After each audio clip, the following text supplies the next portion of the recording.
Bien, bonjour à tous. Merci pour votre présence. Donc, Fabien de Ruenne, enseignant en histoire-géographie au collège Saint-Joseph de Cluny à Lansvata. Je vais parler de pédagogie, je vais parler de numérique, je vais parler d'innovation et je vais essayer de vous proposer une recette. Alors, c'est ma recette, ça n'est pas la recette universelle, mais une recette pour devenir ce qu'on appelle un enseignant augmenté. Même si, alors y a-t-il des enseignants dans la salle déjà là avec nous? Voilà. Bon, même si ça fait longtemps qu'on est déjà des enseignants augmentés, puisque dès lors qu'on utilise un vidéoprojecteur, on est passé dans l'augmentation de nos pratiques. Donc, je vais vous proposer tout ça. Et pour introduire mon propos, j'ai trouvé plutôt approprié de vous présenter une vidéo de ce qui se passe dans une salle de classe numérique, puisque je vais vous faire visiter une classe numérique, la 6e 3 du collège Saint-Joseph de Cluny. C'est une vidéo qui est sans fioriture, sans effet de manche. C'est 2 minutes, c'est brut de décoffrage. Il n'y a pas de montage. Je suis pas un hip-hopper, mais j'ai fait ça avec mon téléphone portable. Vous excuserez la piètre qualité de ma prestation. Voilà, je vais m'inscrire effectivement. Et donc, on va regarder la vidéo. Si j'arrive à faire ce qu'il y a à faire.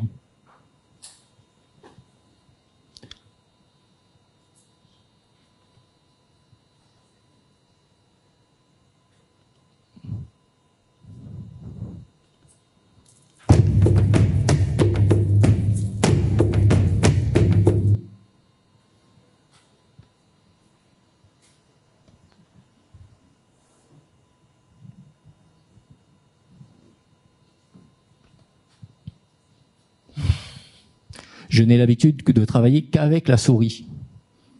Et donc la souris, c'est pour moi là, c'est une catastrophe pour moi. Voilà, on y va.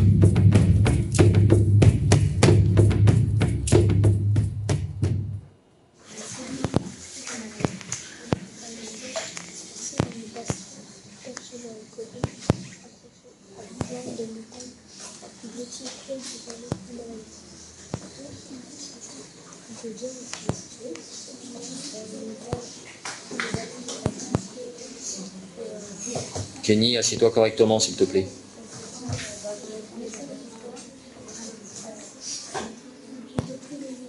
Alors, c'est une vraie salle de classe. Ce ne sont pas des élèves triés, sélectionnés pour en faire une classe d'élite.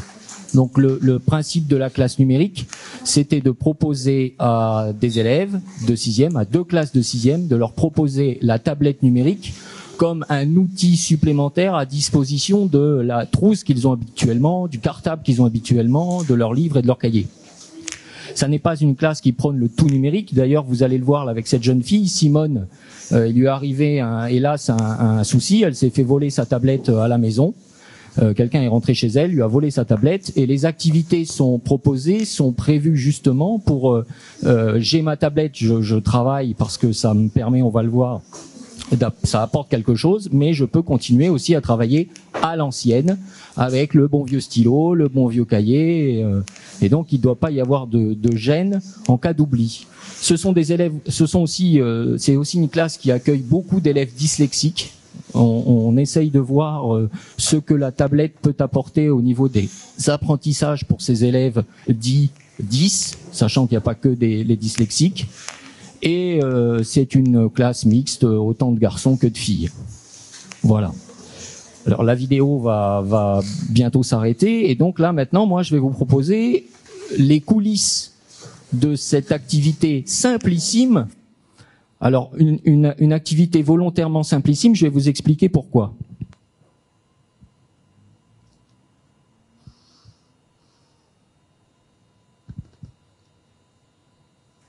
Voilà. Ça met de la pression quand même, hein.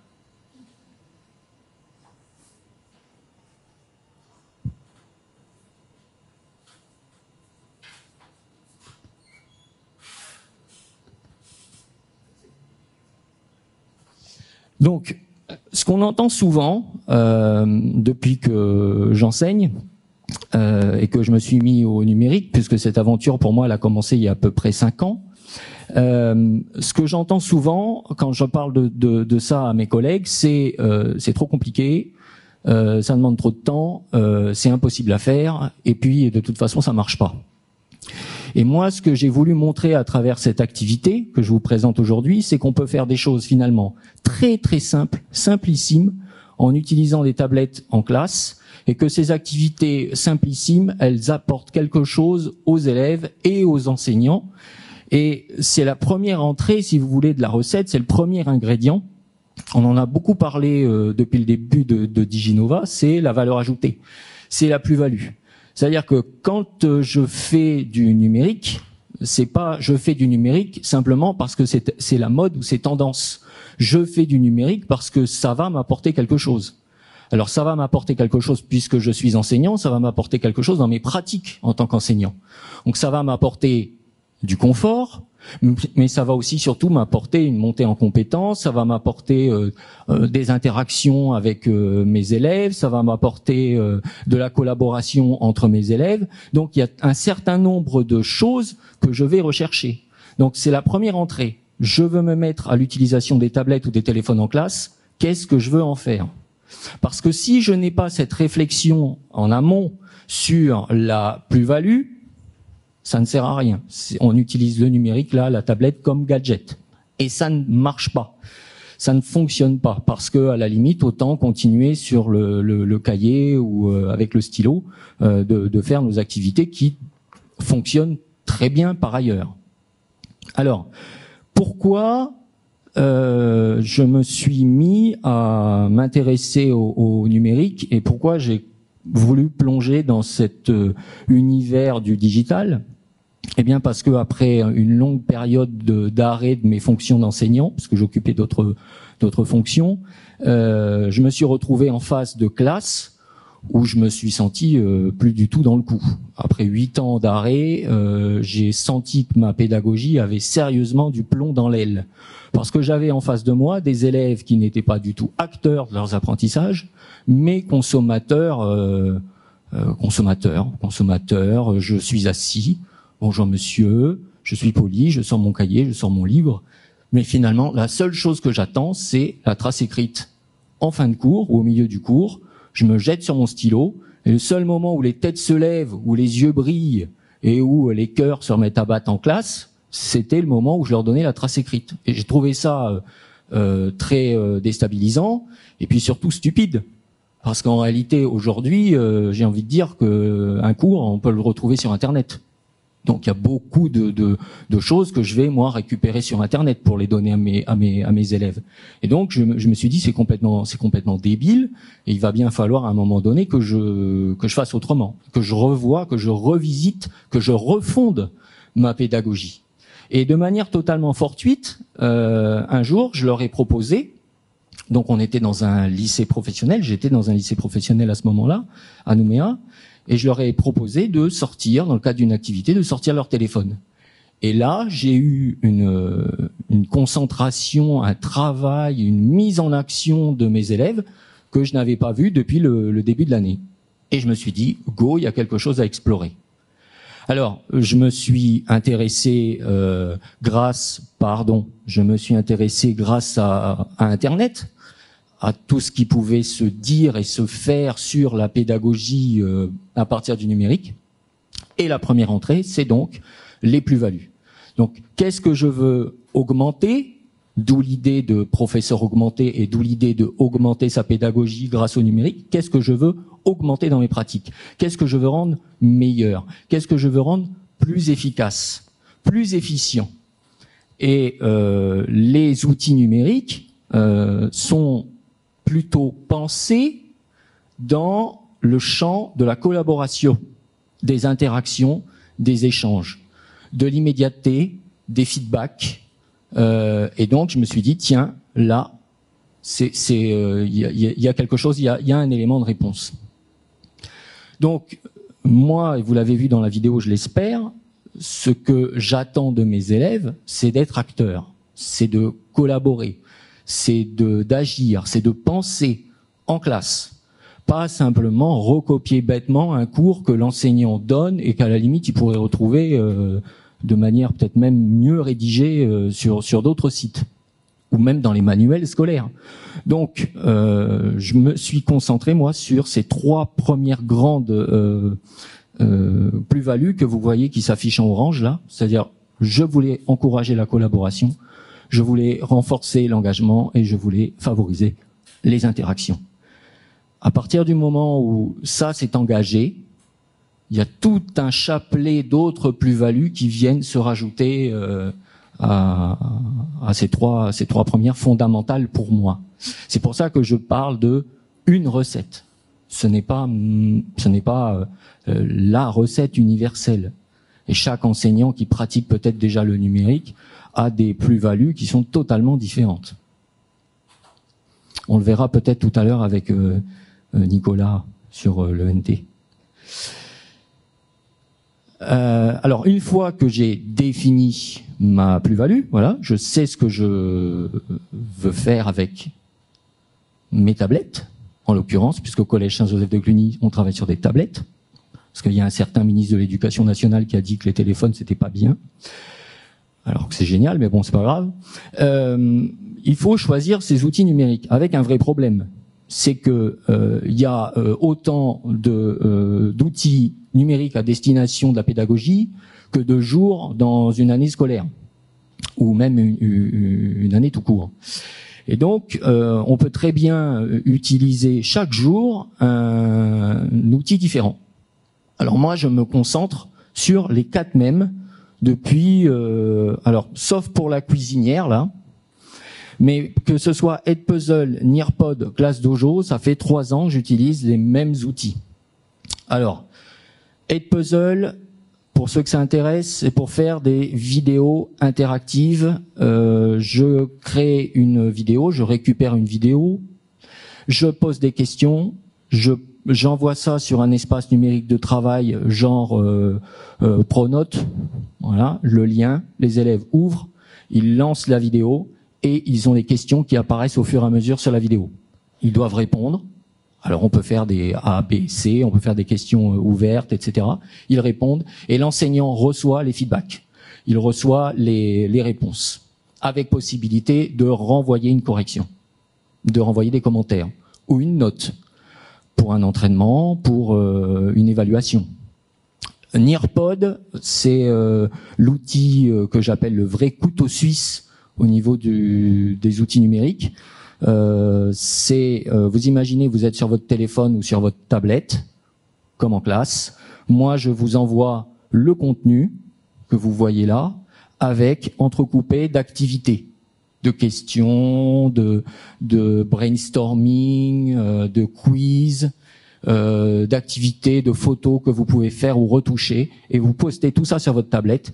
Et vous me renvoyez ça, et je vois en temps réel où vous en êtes de votre travail, où vous en êtes de vos réalisations, avec la possibilité donc d'interagir avec vous, d'aller voir un groupe ou un binôme s'il y a un souci pour répondre à d'éventuelles questions, régler d'éventuels problèmes, et également d'avoir la possibilité de conserver tous ces travaux, toutes ces productions, pour les réexploiter plus tard. La cuisinière, c'est quelque chose que j'ai découvert cette année. Alors c'est l'exception dans le groupe là. La cuisinière, ça permet de faire comme son nom ne l'indique pas, de faire des quiz en ligne. Et donc c'est toujours le même principe. Hein. L'enfant fait le quiz et j'ai la possibilité de corriger ça dans mon salon à la maison devant une excellente émission, un excellent épisode de je sais pas trop quoi sur Netflix.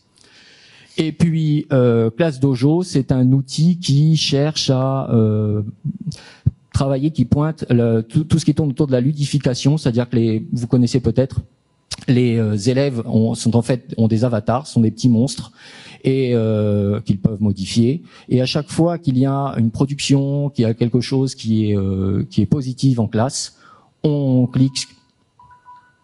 Mon temps est dépassé, mais il me reste encore 3 minutes. J'arriverai encore à 3 minutes. À chaque fois que donc l'enfant fait quelque chose de positif, il a une bonification. Voilà.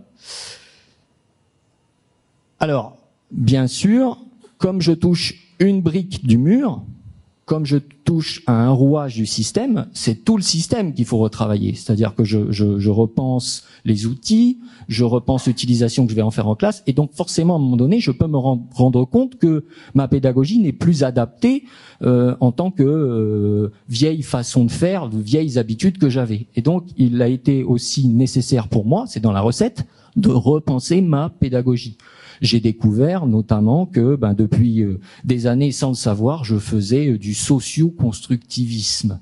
Donc j'ai découvert ça et ça tombe bien puisque le socio-constructivisme il est particulièrement adapté aux outils numériques. Donc ça tombe bien puisque les outils numériques c'est presque comme s'ils avaient été inventés pour faire du socio-constructivisme. Merci Monsieur Piaget, merci Monsieur Vygotsky. Donc là on a repensé sa pédagogie de la manière suivante. J'avais l'habitude de découper ma séance de cours en blocs avec une amorce, un titre problématisé, etc., etc., etc. Et ça, je le faisais sur une heure de cours. Et je me suis rendu compte, grâce au numérique, que finalement, ce que je faisais sur une séance de cours, je pouvais très bien le faire sur plusieurs séances de cours et donc me concentrer davantage sur, notamment, vous le voyez dans la partie centrale, me concentrer davantage sur l'activité collaborative et la correction. Puisque les activités étant faites, sur Nearpod par exemple, je peux afficher à l'écran un travail, une production d'élèves et ce sont les élèves qui commentent, qui corrigent, qui évaluent. Et c'est l'élève qui a produit, qui peut être aussi dans une dimension, excusez-moi le gros mot, mais métacognitive, c'est-à-dire j'explique mon fonctionnement, j'explique comment je suis arrivé à ce résultat et pourquoi je suis arrivé à ce résultat. Donc ça ouvre des perspectives pour l'enseignant, toujours dans la plus-value, qui sont assez intéressantes. Bien sûr, à terme, une fois que j'ai fait mon gâteau, il faut que je le donne à manger et puis je vais le goûter quand même peut-être avant de le proposer aux autres. Et donc évaluer ces pratiques, c'est plutôt simple pour moi. Je me suis calé sur un modèle d'un monsieur ici qui s'appelle Rubén Puentedura, vous connaissez peut-être, qui propose un modèle dans l'utilisation des outils numériques. C'est-à-dire que c'est comme quand je découvre l'océan. Au départ, je sais pas nager, je mets juste un pied, puis je reste à un endroit où j'ai pied. Et puis, au fur et à mesure, je vais prendre confiance en moi et je vais proposer à mes élèves des activités de plus en plus complexes. Donc, tout à l'heure, j'ai envie de dire que je vous ai présenté quelque chose qui était plutôt du domaine de la substitution, c'est-à-dire que le travail qu'ils font normalement sur cahier, là, ils le font sur tablette. Voilà. Après, j'aurais pu vous présenter une création de nouvelles tâches avec des élèves qui vont au MUMA, musée maritime, et qui vont faire un jeu de piste avec leur téléphone portable et avec tout un tas de vidéos à faire, de photos à prendre, de QCM à réaliser, etc. Voilà. Le numérique ne rend pas plus intelligent les élèves, c'est bien connu, c'est pas moi qui le dis. Par contre, il offre des perspectives plutôt intéressantes dans le domaine de l'implication et de l'engagement dans les apprentissages. Voilà, merci messieurs, dames, pour votre écoute.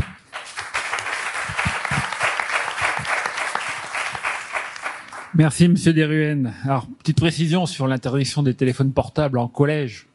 Ça, c'est la règle générale. Interdiction d'utiliser son téléphone portable en collège. Et bien sûr, comme dans la langue française, il y a toujours une exception. Et l'exception, c'est sauf quand on a un besoin pédagogique. Donc, ce qui n'empêche pas de faire du biode, d'apporter vos propres instruments. Voilà. Tout à fait. Des questions, mesdames et messieurs?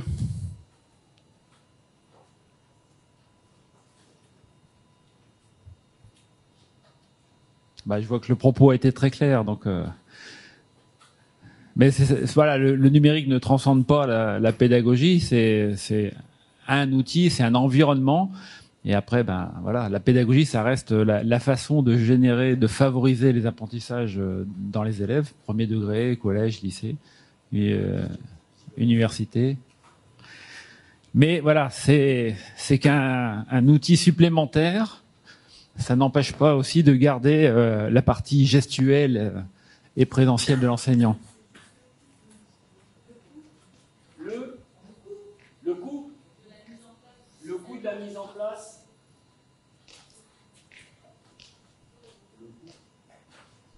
Le coût de la mise en place. Alors, au départ, pour moi, il a fallu que je prouve que le système était viable. Et donc, j'ai investi, vous savez, les petits boîtiers là qu'on achète à l'OPT. Pour faire de la Wi-Fi, j'avais des bornes de Wi-Fi portables pour prouver qu'on pouvait simplement, avec des outils à disposition, mettre du réseau à disposition et faire de la connexion au possible pour les élèves en classe. Ça, c'était sur mes deniers propres. Ensuite, le collège Saint-Joseph de Cluny, la direction et une équipe ont accepté de mettre en place dans les classes des bornes Wi-Fi pour chaque salle où les classes pilotes, les 2 classes pilotes, avaient cours. Donc en maths, en français, puisque c'est toute l'équipe qui est impliquée. Le coût, je ne saurais pas le dire. On doit être en dessous du million, ce qu'on disait. Ça, c'est pour ce qui est de l'architecture technique en classe au niveau du Wi-Fi. Ensuite, les élèves fonctionnent sur le principe du BYOD ou de l'avant. Apportez votre appareil numérique ou bring your own device. Donc, ils apportent leur tablette.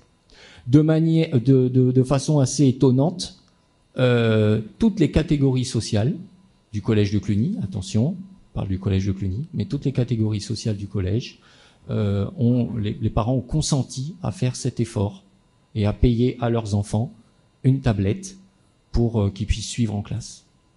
Voilà. On a une autre expérience actuellement sur 2 collèges de la province sud. C'est Magenta et Porte de Fer, où on a donné à chaque élève de 5e un hybride, donc moitié ordinateur, moitié tablette. Et donc ça change complètement, je dirais, leur rapport au monde du numérique, et ça réduit la fracture numérique, puisqu'ils emmènent leur ordinateur chez eux, et ordinateur qui sert à toute la famille, et donc ça crée d'autres liens. Donc là, on est en train d'expérimenter. On fera aussi une évaluation.